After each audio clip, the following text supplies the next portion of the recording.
À Flers et quoi? Et à Courcelette. Et à Courcelette. Non, le 15 septembre 1907. Mais juste 7. 7. 7. 1907. Justement, j'ai revu le lien que vous aviez mis. Ça vous dérange? Non, l'inauguration du musée, puis le 95e anniversaire de la bataille de la Seine.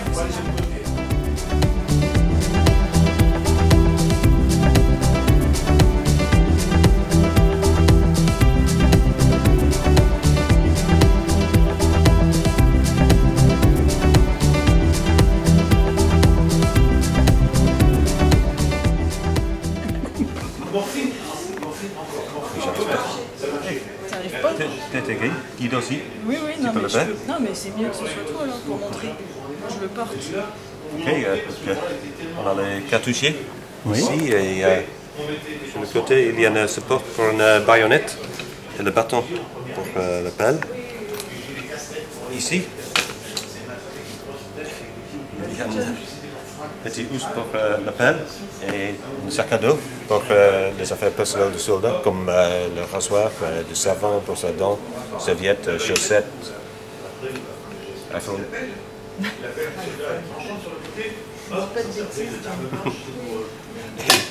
Ici, c'est le gourde. Et avec l'addition d'un autre sac pour les vêtements et la couverture, le poids standard de l'équipement britannique était de 25 kg. Et après, il y a le poids d'un casque et le fusil.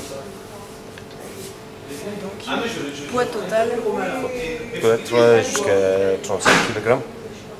Et aussi, pendant les assauts, quelques des soldats étaient obligés de transporter les sacs de munitions, les grenades, les rouleaux de barbelés, les piquets tire-bouchons, les pelles, les masses, la nourriture, les bidons d'eau, beaucoup de choses. Là, vous êtes prête pour aller au front guerre? pour aller au front, Ouais. dans les tranchées.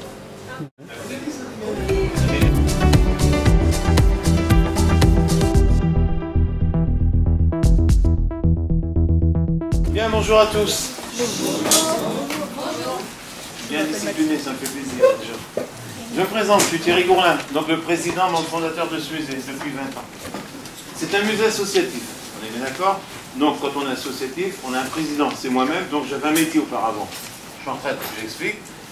Ce sera plus facile pour moi, je serai plus crédible quand je vais parler de certaines choses. J'étais pompier professionnel dans ma carrière et j'étais 17 ans chef de centre ici. Ce qui veut dire que j'ai vu des choses atroces dans ma vie. Dû à quoi? Aux armes, justement, on va en parler. J'ai fait des interventions, et notamment avec les obus. Il y a des jeunes de votre âge, une fois, ont ramassé des obus dans les champs, l'ont ramené chez eux, et l'accident est arrivé. Et ça, je l'ai vécu dans ma carrière, donc je vous expliquerai ce qui s'est passé. Donc, règle d'or, première chose, quand on est en présence d'armes à feu sur une table, vous posez quelque part, on n'y touche jamais. On est bien d'accord? Jamais on y touche. Pourquoi? J'ai fait aussi dans ma carrière un fusil qui était posé sur une table. Donc ce n'était pas un fusil de la guerre 14-18, bien évidemment, c'était un fusil de chasse. Le papa est rentré de la chasse, a posé le fusil sur la table, la cartouche était restée dedans, il a omis de l'enlever. Son fils a visé son petit frère et a tiré dessus. Bien évidemment, vous pensez ce qui s'est passé? L'accident d'hiver qu'on voit de temps en temps à la télé, en période de chasse. Alors bien souvent, il y a aussi le chasseur qui passe au-dessus d'une clôture. S'il n'a pas cassé son fusil, bien évidemment, il y a son copain qui est en face, le coup arrive. Et le gamin, quand il voit un fusil chez lui, qu'est-ce qu'il fait? Il veut jouer. Hein. Notamment maintenant avec les jeux qu'on a, vous les savez tous, même à votre âge, hein. Moi j'ai des gamins de votre âge aussi. Hein. On joue avec les jeux vidéo. Et mais à des moments, il y a des gens qui font un peu la bêtise, prend une vraie arme à feu, tire, et l'accident arrive. D'accord? Donc première règle d'or, on ne touche jamais une arme à feu. Vous n'avez pas encore visité le musée. Je vais balancer des noms et des chiffres. On est bien d'accord? Je vais parler de plein de choses. Ça va sortir, vous allez écouter. Retenez bien tout ce que je dis. Il y a des moments. Dans le questionnaire que vous avez, le dossier pédagogique, il y a des réponses toutes trouvées, tout simplement. Donc quand j'insisterai sur quelque chose, dites-vous bien, tiens, c'est certainement dans le questionnaire. On est bien d'accord? On va parler pendant 10 minutes des fusils, 10 minutes des obus, et pendant 10 minutes, on va habiller quelqu'un en soldat britannique qu'on surnommait le Tommy, et on l'habillera, on s'imaginera le jour du 1er juillet 1916 à 7h28. Le Tommy va monter à l'assaut, donc on habillera quelqu'un en Tommy. Donc s'il y en a un à la fin qui veut s'habiller en Tommy, je l'habillerai en Tommy. On est d'accord? Sur les fusils, bien évidemment, vous ne pouvez pas les reconnaître. Si on avait fait le musée en premier et que je présenterais une arme, vous pourriez me dire, tiens, elle est de telle nationalité. Donc, je prends une arme. Je le surmonte de sa baïonnette. On est bien d'accord. Voilà. Et là, je vous dis tout de suite, c'est une arme, l'arme de l'ennemi. Donc, c'est le fusil allemand. Il porte un nom, le Mauser. M-A-U-S-E-R. On n'écrit pas, moi je pense qu'il faut que vous retourniez le dossier, sinon vous n'allez pas être attentif.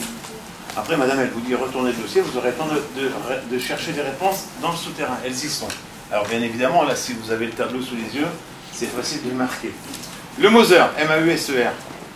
Alors, vous allez me dire combien de cartouches qu'on peut mettre dans le Mauser. D'après vous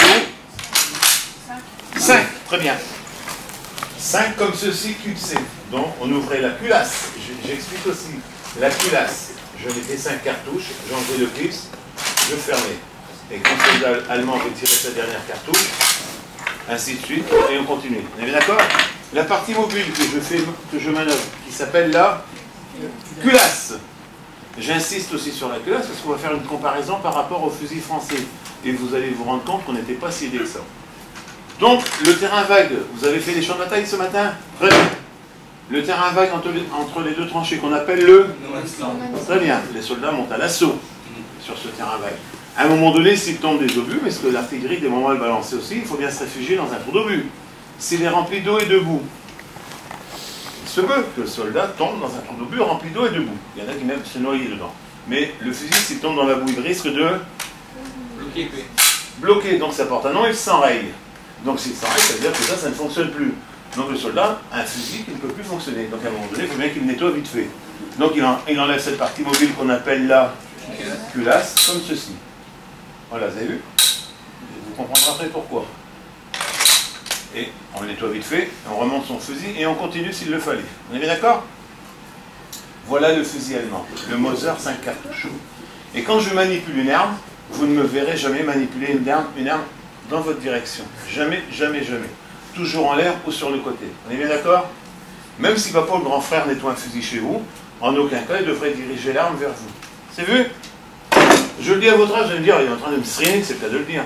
Mais vous aussi, vous ferez la prévention chez vous lorsque vous serez chez vous, si jamais vous avez un petit frère. Hein, voilà. S'il touche à quelque chose, ben, au moins vous pourrez vous dire, ah, je tire, attention, l'accident peut arriver. Je prends l'arme du soldat français. Alors, dans le questionnaire, vous aurez un questionnaire, le fusil français. Alors, dans la vitrine, lorsque vous y serez, vous verrez deux noms. Le Lebel ou le Berthier. L'un ou l'autre, on a la bonne réponse. Donc là, actuellement, c'est le Berthier, mais le plus couramment utilisé, c'était le Lebel. Donc, fusil Lebel, L-E-B-E-L. L-E-B-E-L. Je le surmonte de sa baïonnette qui porte un nom. Elle n'est pas dans le questionnaire. C'est la Rosalie. Voilà, la baïonnette du fusil français. Du fusil Berthier ou du fusil Lebel, le voici. C'est la Rosalie. La voici, pardon. Ici, c'est le Berthier. Donc ce Berthier, si c'est le Berthier, j'y mettrai 3 cartouches. Maintenant, on supprime, on se dit que c'est le Lebel. D'accord? Il ressemble, il est identique. Alors le voilà, le fusil Lebel. Donc dedans, je lui mets 8 cartouches. Vous allez me dire, il n'y a pas de chargeur. Où on les met les cartouches? On appuie sur une palette au fond.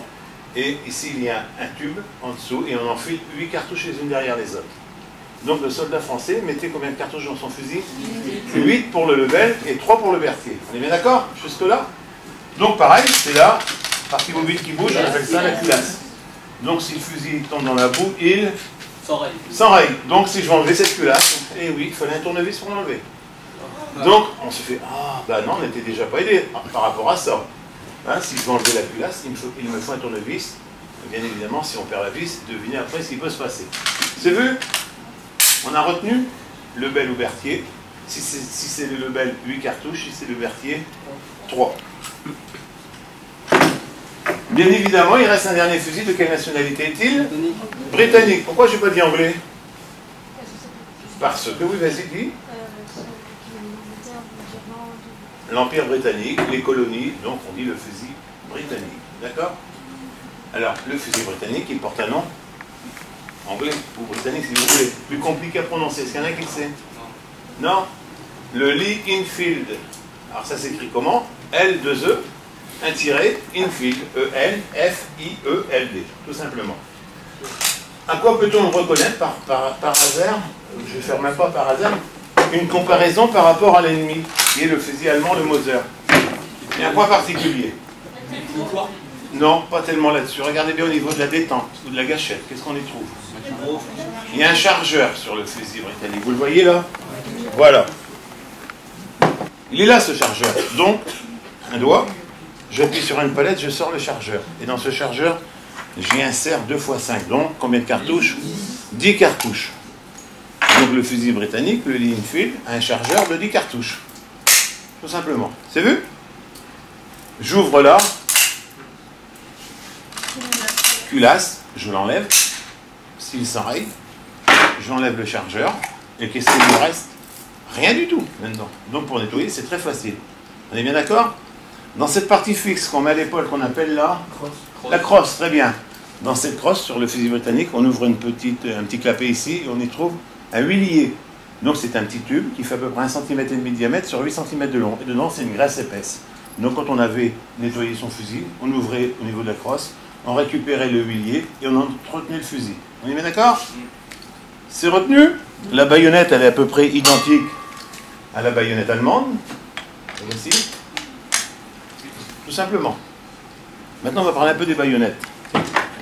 Donc, je prends la baïonnette du fusil français qui porte un nom, la Rosalie, et le fusil, le nom, c'est le Lebel ou le Berthier. On est bien d'accord? Donc, je prends une baïonnette qui peut être allemande ou britannique. Elles sont quasi identiques. La baïonnette, elle sert à quoi? Au corps à corps dans les tranchées, on est bien d'accord. L'une ou l'autre. Celle-ci, elle est française, elle est comment? Quadrangulaire. En gros, c'est un gros tournevis cruciforme. On est bien d'accord? Ici, plus je coupe, plus j'aurai un gros tournevis cruciforme. En dehors de tuer son ennemi, qu'est-ce qu'on fait? Et les animaux indésirables dans les tranchées qui sont les rats. On ne peut rien faire d'autre. On a bien compris que celle-ci, c'est quoi? Un gros couteau. Hein, une petite serpette, refaire le parapet de la tranchée, couper les branchages, ça sert à beaucoup de choses. On est bien d'accord? Au niveau du corps à corps, je touche un organe vital, que se passe-t-il? Je touche le cœur, on meurt instantanément, on est bien d'accord? On touche une artère ou une veine à l'intérieur du corps humain, que se passe-t-il? Il va mourir, bien évidemment, mais une hémorragie comment? Interne. Donc ça veut dire écoulement du sang à l'intérieur du corps humain. On est bien d'accord? Et un blessé suite à une baïonnette pendant la Première Guerre mondiale, ou même aujourd'hui, immédiatement, en dehors des secours, on ne peut rien faire, une hémorragie interne. Hein, le sang s'écoule à l'intérieur, on ne peut pas l'arrêter. Qu'une hémorragie externe, qu'est-ce qu'on fait une hémorragie externe? Un pansement compressif. Hein, ne dites pas, comme il y en a qui me disent, on fait tout de suite un garrot. Non, le garrot, c'est vraiment la dernière solution. Maintenant, secouriste, est-ce qu'il y a des JSP dans cette salle? Non. Dans la salle, auparavant, il y en avait 3. Alors, les JSP, c'est les jeunes sapeurs-pompiers. On est bien d'accord? Ils sont à l'école comme vous, puis en même temps, ils apprennent des cours pour être pompiers volontaires ou pompiers professionnels. Donc, au JSP, on leur apprend, comme en secourisme à tout le monde, on saigne, on met un pansement. Ça continue, on en remet un deuxième, et puis on serre plus fort. Mais en aucun cas, on met un garrot. Hein. Le garrot, c'est vraiment la dernière solution. On est bien d'accord? On a retenu sur les armes à feu. J'ai passé un message sur les armes à feu. Quel était ce message? Voilà, tu l'as dit tout simplement. On ne touche jamais une arme à feu, c'est dangereux. Et aussi, vous avez des armes à feu qui sont aussi des moments sur des cheminées. Vous êtes d'accord? Sur des râteliers. Il y a des râteliers sur des cheminées des moments. Chez les grands-parents, les arrière-grands-parents, pour ceux qui les ont encore, hein, qui sont selon les coins de France. Donc c'est pareil. Le grand-père laissait souvent une cartouche dedans. Puis en parlant pas toi, il se disait, je qui viendra à la maison, il y aura toujours une cartouche dedans. Hein, en gros, ça veut dire s'il y en a un qui vient, il y a un voleur, je prendrai mon fusil. Bien sûr, je n'irai pas tirer sur le voleur, mais j'irai l'apeurer pour qu'il se sauve. Donc on laissait une cartouche. Donc il y a des gamins qui ont déjà décroché des fusils comme ça sur une cheminée.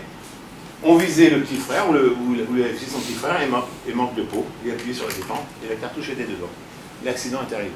Et ça, j'ai vécu une fois. Bien évidemment, on ne le souhaite pas. On est bien d'accord? Deuxième partie du temps, les 10 minutes. On va parler des obus. Et notamment dans le questionnaire, il y a un obus, il y en a peut-être qui l'ont déjà vu un petit peu avant. Qu'est-ce qu'un obus au shrapnel? C'est ça? On est bien d'accord. Donc, ce sera plus facile pour y répondre. Répondre à la question, je vais vous répondre tout de suite, puisqu'on fait le cours. C'est un obus rempli de billes de plomb ou d'acier. C'est ce qu'il va falloir répondre. Mais ça, vous le ferez tout à l'heure dans le souterrain, vous le verrez. On répondra. C'est un obus rempli de billes de plomb ou d'acier. Maintenant, je vais vous expliquer comment il fonctionnait par rapport aux autres obus. En général, j'aurais peut-être un échantillon ici. Oh, il y a un gros obus. Il y a les obus de fragmentation, j'expliquerai ce que c'est, les obus au gaz et les obus au shrapnel, et aussi les obus explosifs. Un obus de fragmentation, c'est quoi? C'est lorsqu'il touche le sol, par exemple, il est lâché, il est tiré par un canon, il explose, et quand il explose, il est déchiqueté. Et quand il se déchiquete, on récupère quoi? Des éclats. Donc là, imaginez, c'est un éclat d'un très gros obus. On est bien d'accord? Un obus de fragmentation, il touche le sol, on ne retrouve plus rien. La particularité de l'obus, où la question est posée, qu'est-ce qu'un obus au shrapnel? Alors un obus au shrapnel, c'est un obus en coupe, ici, rempli de billes de plomb d'acier. En voilà un de vrai reconstitué. Sauf bien sûr qu'il manque la charge explosive qui se trouve là. On est bien d'accord? Donc ça, c'est un shrapnel britannique, 18 pounder. Donc le voilà, avec complet, avec sa douille. Alors, la particularité de cet obus, quand il explosait sur un champ, contrairement à ce que je vous ai dit tout à l'heure, il se vidait de toutes ses billes. On est bien d'accord? Il y en a environ 365 dans un obus comme ça. Mais lui, l'obus, lorsqu'il a été tiré, dans un champ de bataille, on retrouve ça et ça. Ça veut dire qu'il ne s'est pas fragmenté. On est bien d'accord? Il a libéré uniquement les billes. Et donc ça, c'est de l'acier, on le retrouve sur les champs. Vous pourrez retrouver ça sur un champ de bataille. Tout simplement. Vous pourrez vous dire que c'était un obus au shrapnel qui était tiré. Alors bien évidemment, au bout de 100 ans dans les champs, qu'est-ce qu'il est? Il est rempli de terre. Il n'y a plus rien dedans. On est bien d'accord? Maintenant, si vous le trouvez comme ceci dans un champ de bataille, ça veut dire quoi? C'est qu'il n'a pas explosé. Est-il plus dangereux aujourd'hui ou 100 ans auparavant? Aujourd'hui. Pourquoi il est plus dangereux aujourd'hui? Parce qu'il est mangé par la rouille. Hein? Tout ça, c'est de la ferraille autour, puisque lui, ça ne se fragmente pas. Donc, il est en acier. Je reprends celui-là, c'est le même. Ici, à peu près 3 mm d'acier. Si j'en retrouve un dans les champs, puis que c'est un mauvais état de conservation, ben tout ça, c'est instable. Si ça explose, ça veut dire que, un exemple, si je fais ça sur la tranche, clac, je peux passer ma baïonnette à travers, hein, puisque c'est mangé par la rouille. Si c'est un obus au shrapnel et que je tape là, il n'y a pas de risque. Si c'est un obus au gaz à l'intérieur et que je tape là, le gaz va s'échapper. Et le gaz hypérite, les premiers gaz de combat utilisés à Ypres en 15, le gaz va s'échapper. Si vous êtes à côté, vous allez inhaler du gaz. Hein, le fameux gaz moutarde. Pourquoi moutarde? Parce qu'on disait qu'il était jaune, on a dit du gaz moutarde. Et si vous inhalez du gaz moutarde juste à proximité, vous allez vous brûler les alvéoles pulmonaires et vous allez mourir, vous allez agoniser. On est bien d'accord? Particularité de cet obus au shrapnel.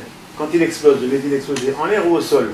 En l'air. En l'air, bien évidemment. S'il explose au sol, il n'y a aucun intérêt que les billes elles aillent dans la terre. Donc quand il explose au sol, comment ça fonctionnait? Et je vous expliquerai ce que j'ai fait dans ma carrière de pompier. Donc ici, il y a la tête, on règle la tête. Ça donne un temps sur la distance. On se dit, voilà, je tire à 200 mètres. Peut-être qu'il faut régler un endroit ici, une graduation précise. Comme ça, il y a une mèche ici qui brûle. Une petite mèche lente, ça brûle, ça brûle, ça brûle. Et ici où je vais mettre vraiment mon doigt, là, il est reconstitué, c'est de la poudre. Vous êtes bien d'accord? Quand la mèche arrive à la poudre, qu'est-ce que se passe-t-il au bout? Il y a une détonation. Donc ça, la bague d'acier que vous voyez là, la vraie, là, ici, épaisse, elle arrache la tête, le pas de vis qui était mis au départ, et ça libère toutes les billes. Alors que s'était passé dans ma carrière? Je vous l'ai expliqué, il y a deux gamins qui ont ramené comme ça un obus chez eux, dans la maison, dans le garage, dans le sous-sol, ils ont ouvert un étau, ils l'ont mis dans l'étau. Ils se sont dit, je vais récupérer cette bague de cuivre. De cuivre, très bien, ah, c'est du cuivre, ah, c'est beau du cuivre. Vous verrez ce qu'on faisait aussi avec ça. Tenez, avant que je continue là-dessus, vous regarderez dans les vitrines du souterrain, qu'est-ce que l'artisanat de tranchée. Et vous verrez des couteaux, des petits coups de papier, faits avec cette bague de cuivre. Donc les deux gamins, qu'est-ce qu'ils ont fait? Ils ont pris un marteau, un burin, bien évidemment. Alors imaginez la suite. Ici c'est de la poudre, c'est mangé par la rouille. On va parler en patois. Vous êtes de quel département? Nord-Pas-de-Calais. Nord-Pas-de-Calais. Allez, c'est bouffé par la rouille, hein, c'est match à rouille comme on dit. Voilà, c'est que de la rouille. Ça passe à travers, il y a une déflagration, que s'est-il passé? L'explosion a eu lieu. Et nous, bien sûr, quand on est arrivé, la maison elle était soufflée par le souffle aussi de l'obus, et les gamins à l'intérieur, mais ils étaient déchiquetés, broyés, on ne savait plus qui était qui. C'est pas qu'il y en avait partout, c'était un amoncellement de ruines avec 2 gamins éparpillés de partout, tout simplement. Ah oui, c'est un peu... C'est dur, mais c'est ça, voilà ce qui est arrivé quand on ramasse des objets identifiés ou non identifiés sur un champ de bataille. Là, c'est identifié, c'est un obus complet, on est bien d'accord.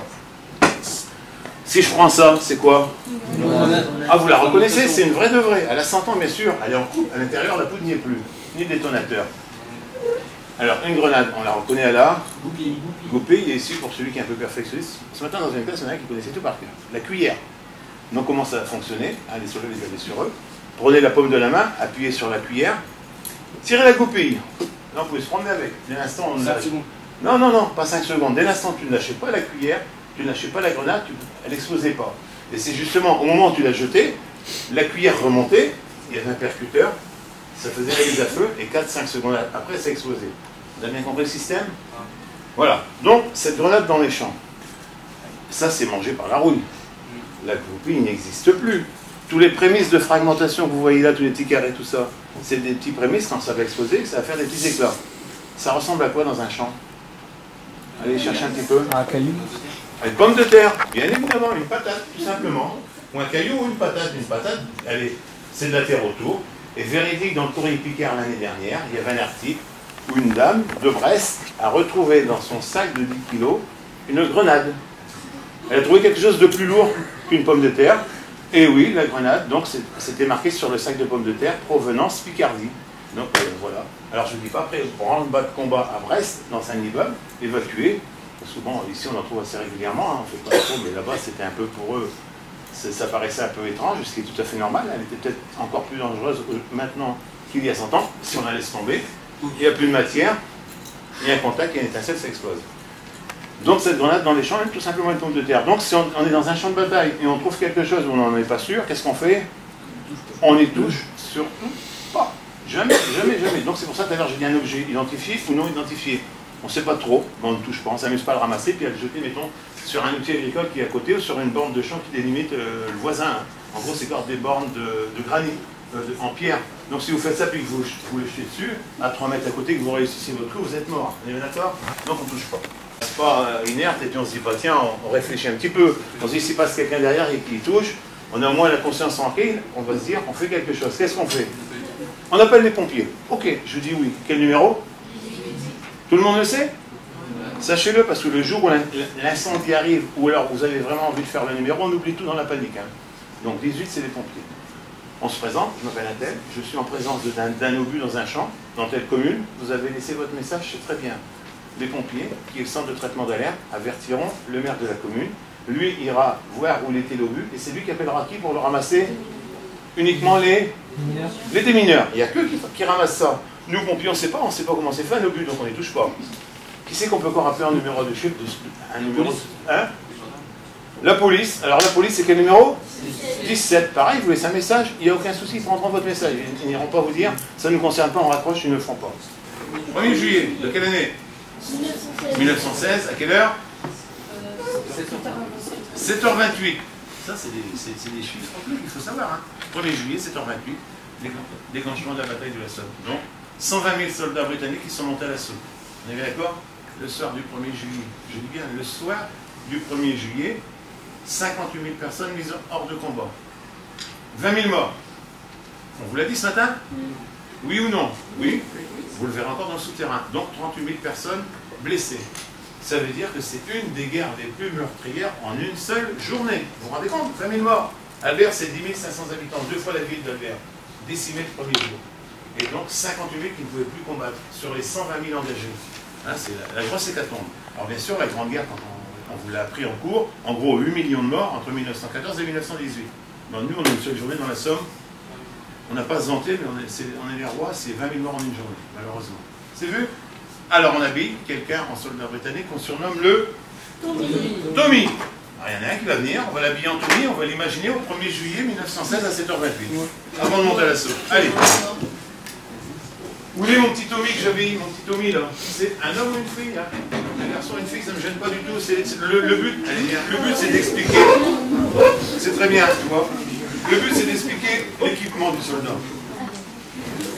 Alors, je vais dire entre nous, il y a un peu de bordel sur la table. Il faudra bien retrouver ton arme tout à l'heure. Si tu vas bien écouter, il ne faudra pas dire je pensais à ici. Hein. Attention. Hein. Alors, mon petit Tommy, on ne va pas te mettre le pantalon, ni les bandes moltières, ni les chaussures. On est bien d'accord, on va lui mettre la grosse veste. Allez. Vous allez sourire 2 secondes. La grosse veste du soldat français, on appelait ça la capote. Donc on l'habille. C'est bon de que vous allez sourire. Allez, on essaye de l'habiller chronologiquement. Qu'est-ce qu'on peut lui mettre? Un casque. Alors, on va essayer de trouver un casque. Il y en a un au-dessus là. De quelle nationalité est-il? Allemand. Il est britannique, très bien. Allemand, vous le verrez dans le souterrain parce qu'il y a une question. L'uniforme et l'évolution des casques. Vous le verrez tout à l'heure. Regardez bien la vitrine au casque. Allez, on reste attentif. Jusqu'à présent, c'est nickel propre. Qu'est-ce qu'on peut lui mettre pour monter au front? Au moins à l'assaut. Son arme, si je lui donne une arme, où va-t-elle chercher? Écoutez bien, parce que tout à l'heure on fera un petit calcul de maths, on verra le plus matheux de la classe. En général, on arrive à le trouver, on verra. Elle aura 150 cartouches sur elle. Donc est-ce qu'elle peut partir avec un fusil et prendre 150 cartouches comme ça dans ses poches? Elle les trouve dans quoi? Dans le sac à dos. Alors vous verrez aussi, le sac à dos du soldat français porte un nom, c'est le barda. D'où l'expression encore pour les anciens, va ramasser ton barda. Va ramasser tes affaires, va ramasser ton sac. D'accord? Alors bien évidemment, les Britanniques, c'est un nom britannique, hein, imaginez bien, on va dire un barda. Allez, on appelle ça le webbing. Web, c'est quoi le web? Internet, mais en règle générale, c'est la toile. Et ça ressemble à quoi? À une toile d'araignée. Alors bien sûr, il n'y avait pas Internet à l'époque, mais le mot web existait, qui voulait dire toile. Donc on met le webbing. Un bras ici, boum. Bien, voilà. Ah, bah elle est prête déjà. Elle sait comment c'est bien. Alors, on met ce gros sac à dos. Voilà, je vais reculer un petit peu ça.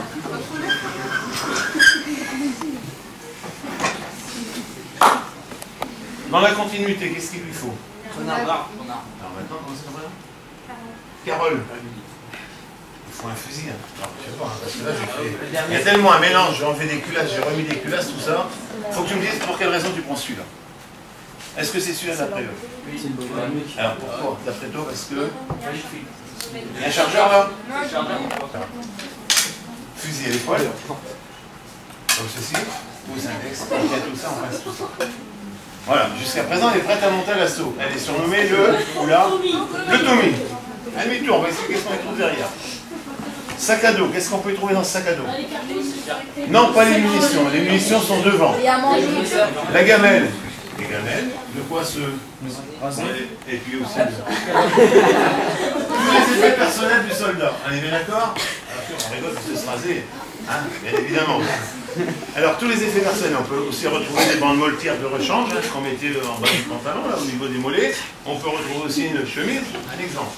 On les trouve aussi sur le côté, là. Un gourde. Alors là, on va les coller carottes, parce qu'il y en a pas qui va me trouver la solution. Enfin, la réponse. Qu'est-ce que c'est? Une matraque. Non, c'est pas une matraque. Dites pas de bêtises, sinon je tape sur sa tête et je ne peux pas comprendre qu'elle va. Je vous donne un indice. C'est une relation. À la pelle. C'est quoi là? C'est une pelle, ça? Bon, C'est le manche de la pelle, bien évidemment. Et voilà. La pelle était dans le dos. Est-ce que vous imaginiez Carole ou le soldat Ryan avec sa pelle ici? Bah non, hein, c'est un risque de se blesser déjà d'une. Donc la pelle pioche était démontable. La pelle pioche la pelle du soldat français ou du soldat allemand, elle était fixe, non démontable, dans un étui sur le côté. Bien sûr, on peut faire ce qu'on veut, on peut tomber, il n'y a pas de danger de se blesser. La pelle est aussi une arme blanche. Ça veut dire quoi une arme blanche? C'est fait pour tuer? Non, c'est pas une arme à feu, bien évidemment. Qu'est-ce qu'on peut faire avec une pelle? Là, qu'est-ce que je fais là? Si je fais ça sur le coup du lapin... Non, le coup du lapin, c'est là. Mais si là... Alors, le coup du lapin, bien sûr, on casse les premières vertèbres cervicales, mais sur le côté, qu'est-ce qu'on trouve là ici? L'artère qui porte un nom là? Carotide. On coupe la carotide, une hémorragie externe. Oui, le sang s'écoule en dehors du corps humain, donc c'est externe. Donc c'est une arme blanche, tout simplement. C'est vu? Les munitions, devant, allez. Dans les potes, là. Dans les poches, tout ça, on y met des munitions. Je prends. Un peu de maths. On verra qui est le maths. Qui c'est le maths dans la classe là? Ah, les profs de maths. 5 cartouches. On les voit les 5? J'appelle ça un paquet. Dans ce paquet, il y a 5 cartouches. Dans son équipement, il y avait 150 cartouches. Combien avait-il de paquets? 3. Elle l'a dit? 30. Elle l'a dit. Voilà. Tu vois, tu étais prêt à dire 3. Et c'est 30. Voilà. Il fallait diviser 150 par 5. Très bien. Mais monsieur l'avait trouvé avant, je pense. Hein? Ou alors monsieur il a redoublé déjà l'année dernière, non? Non, non. Allez, c'est vu? Avez-vous des questions sur l'équipement? Vous ne m'avez pas parlé du poids de l'équipement. Parce que tout ça, ça fait un poids quand même, 30-35 kilos. Par contre, imaginez aussi s'il tombe dans un trou d'obus, alors rempli d'eau ou de boue, et il continue, le pauvre camarade. Hein? Un peu de maths. Encore un petit peu de maths. Je lui remets 6 litres d'eau sur le corps. Combien de kilos en plus? 6 kilos, donc 6 plus 35, 41. Enfin, en gros, c'était une petite parenthèse. D'accord? Question? Non? Ça vous a intéressé? On a retenu des choses quand même? Bon, maintenant c'est le musée. Alors le musée, ben, je fais la présentation ici, comme ça. Hein, vous allez vous après? Allez, je vais déshabiller Carole. Non, comme ça, les professeurs iront directement là-haut. Je vais expliquer sur le terrain. Tant qu'on est bien assis et qu'on est attentionné, on va expliquer le musée. Alors vous allez visiter un musée de la Première Guerre mondiale, on est bien d'accord? 14-18. Mais la particularité de ce musée, c'est que vous ne l'avez pas encore vu, il est dans un souterrain. Il est dans un abri anti-aérien de la Seconde Guerre mondiale. Alors on va descendre 63 marches, blom blom blom blom. On sera à 10 mètres sous terre, écoutez, et on se retrouvera ici dans le jardin public. Alors que l'entrée se trouve juste à côté de la basilique. On va traverser la place où il y a la fontaine, à 10 mètres sous terre, et de chaque côté dans le souterrain, il y a des alcôves, il y a des scènes reconstituées de la vie des soldats dans les tranchées. Première Guerre mondiale, on est bien d'accord. Mais par contre, le souterrain, Seconde Guerre mondiale. Pourquoi un souterrain de la Seconde Guerre mondiale? Ici. Donc voilà la réponse que je vais vous apporter. Vous venez du Nord, donc vous n'êtes pas passé devant. Vous êtes venu par Bapaume, c'est ça? Bapaume Albert. Si vous étiez venu par exemple, les collègues parisiens, vous seriez passé devant une grande usine qui touche Albert, qui s'appelle Aerolia, actuellement. Juste avant, c'était Airbus. Cette usine, actuellement, on y fabrique tous les cockpits d'Airbus. Dès l'instant que vous montez dans un Airbus dans le monde, le cockpit de l'Airbus, où se trouve pilote, copilote, il est fabriqué ici. On appelle ça la pointe avant de l'Airbus. Auparavant, bien évidemment, il y avait une usine qui existait. Donc, après la Première Guerre mondiale, vers 1922, il y avait la plus grosse usine d'Europe. On y fabriquait des avions Potez. Donc, une grande usine, beaucoup de monde qui travaillait, Potez. La Seconde Guerre mondiale, elle était imminente. On savait qu'elle allait éclater. En 1938, on savait que ça allait claquer. Le clash allait se déclencher. Donc, qu'est-ce qu'on s'est dit? Seconde Guerre mondiale, on a une grosse usine ici, on y fabrique des avions. Qu'est-ce qu'ils vont faire les Allemands? C'est le cas de le dire, ils vont larguer des bombes sur la ville, et tous les gens, s'ils n'ont pas d'abri pour se protéger, ça va être l'hécatombe. Donc la ville a décidé de construire 5 à 6 abris, on ne sait plus exactement, anti-aériens. Donc, hop, on creuse sous terre, on fait un long tunnel, et les gens pouvaient descendre en cas d'alerte. Mais la particularité de ce musée, donc de ce souterrain, c'est que lui, c'était un souterrain qui existait au temps du XIIe siècle, XIIe, XIIIe siècle. Pourquoi? Parce qu'Albert, il y avait un château, et comme toutes les grandes villes, un château souterrain. On protégeait déjà sa population, les nobles, les invasions espagnoles, tout ce qu'on pouvait imaginer. Donc en 1938, la municipalité a décidé de dire, tiens, je vais récupérer un souterrain existant, je vais le maçonner de briques et faire une grosse voûte en béton, et j'aurai un abri antiaérien. Et perpendiculairement sur les 250 mètres de long, on mettra aussi des refuges où les gens pourront s'asseoir. Tous les premiers mercredis de chaque mois, vous entendez tous la sirène sonner partout en France. Si vous ne le savez pas, pensez-y. Maintenant, quand vous entendrez une sirène à midi pile, vous vous direz, tiens, en général, s'il n'y a pas d'autre alerte, c'est qu'on est le premier mercredi de chaque mois. Et partout en France, ça sonne. Donc 5 coups à midi, et 10 minutes après, encore un autre coup. Donc c'est la sécurité civile qui essaie les sirènes, savoir si tout fonctionne bien. Donc voilà. Donc en cas d'alerte, lors de la Seconde Guerre mondiale, les sirènes sonnaient parce que l'ennemi arrivait, les radars avaient déjà trouvé, les gens descendaient dans les abris, ils pouvaient y rester 2 heures, 3 heures à attendre. Donc tout simplement, ils s'asseyaient sur des bancs. Et dans ce souterrain que vous allez faire, 250 mètres de long, on pouvait mettre 1500 personnes. On est bien d'accord? Vous avez un dossier pédagogique. Alors bien sûr, le souterrain, vous allez vous dire, c'était la Grande Guerre, c'était 14-18, hein, puisqu'on va avoir des scènes de la Grande Guerre. Moi, j'ai au moins un moment où il y a un peu de respect à tout le monde, un devoir de mémoire. On respecte un petit peu. Donc, si vous êtes discipliné comme ça, vous allez descendre dans ce souterrain et vous répondrez chronologiquement à toutes vos questions. Ne courez pas dans tous les sens, ça ne sert à rien. Les deux premières questions, je viens de les donner. Sauf une, pourquoi le musée Somme 1916? Maintenant, c'est vous qui avez un peu d'imagination. Somme, parce que c'est relatif à la bataille de la Somme, et en 1916, l'année de l'offensive. On est bien d'accord? La première vraie question sera comment est constitué un abri allemand. Est-ce ça? Oui ou non? Non, c'est quoi? L'origine du souterrain. L'origine, ben, je viens de le dire, l'origine du souterrain. Donc c'est plus la vraie question à poser. Après, comment est constituée une tranchée? Les premières questions, je viens de vous donner les réponses. Donc ce sera la vraie scène, écoutez-moi bien, où il y a l'abri allemand. Vous verrez une scène avec des mannequins, ce sont des Allemands. Les premières scènes auparavant, il y aura 5 vitrines sur le côté, ce sont des pièces de fouilles. Des pièces de fouilles, c'est quoi? C'est des objets qu'on retrouve encore dans les champs. Quand on creuse une maison, quand on redresse une route, quand on fait n'importe quoi sous terre, on y retrouve encore du matériel et des ossements. Et bien sûr, vous avez vu le mémorial aux disparus ce matin. Vous avez retenu combien de noms d'inscrits dessus?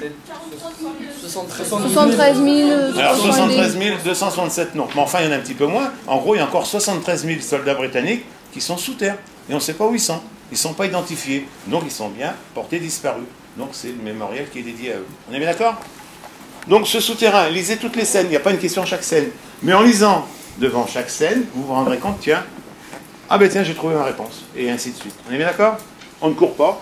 Il y a un professeur qui se mettra de vous. En gros, vous avez 1h15 pour le traverser tranquillement. Et quand vous vous retrouverez au bout, vous serez dans la salle des héros à côté.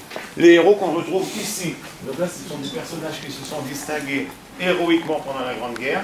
Il y a aussi 2 femmes. Hein. Les femmes n'ont pas combattu, mais elles se sont comportées aussi héroïquement. Ça, vous verrez dans la vitrine à côté.